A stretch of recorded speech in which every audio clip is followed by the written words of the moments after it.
Hello and welcome. My name is Vrusha. Today we are going to learn what is the parent component to the child component communication into an Angular. So why this communication is important in this Angular. So whenever we define the Angular component, we define the Angular for making our code very suitable and easy to write and easy to accessible, easy to editable. So because of that, we make the components. Where it is various of component we can make there. Like in the header section component is different. In the home section, menu component is different. Image container, image section, that container is different. That component is different. So why we call it the parent to child component communication? Because when you see the Angular folders, there is the root component that we call the app component. That component is the basic root component of that Angular page. And whenever the HTML page is going to call, that Angular page, that app component page will be present. First load, the firstly which page is load, that is the app component page. And from the app component, suppose we have to share the value to the specific component which is in the app component. So app component we call it the parent component, and the component which we make inside that app component, that component we can call the child component. Suppose I give the example of this. I make the one component, give the name is a child for easy to understand, the child component. And I want to share some property to the child component.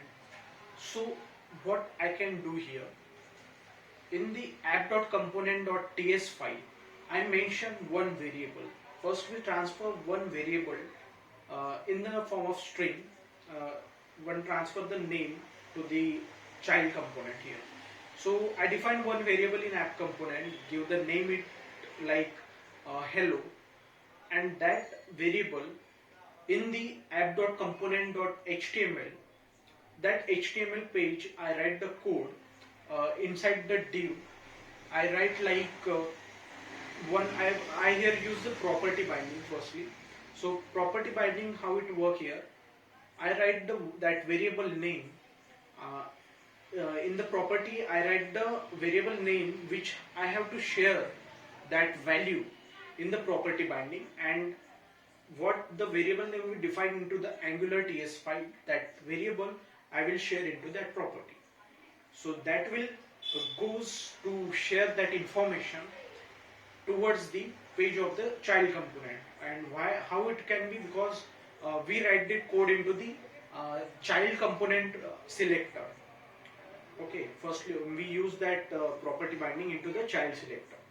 So that child selector will be selected that property inside that component of the child component. And in child component, that is the main work here, is that we have to mention in the import section as an input, and after that we have to write annotation like entity is here in this ts file of the child component. That name we can call this input @input parenthesis, and forward to that behind in that input, after that input we can write that variable name which we assign there in the HTML Angular in the app component.html page.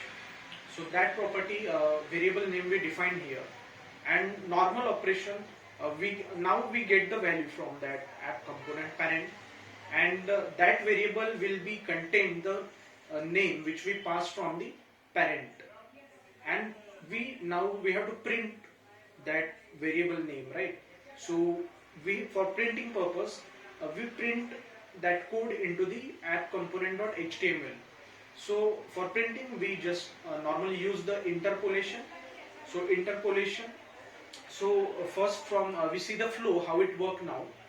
First app component dot app component is load, and app component there is present. After that app component loads the file, there is a present of the child component, and child component will be get that data and print into itself. So child component data will be shown into that app component, into the child component only, but that is come from app component. So that is all about of this parent to child communication. Thank you so much.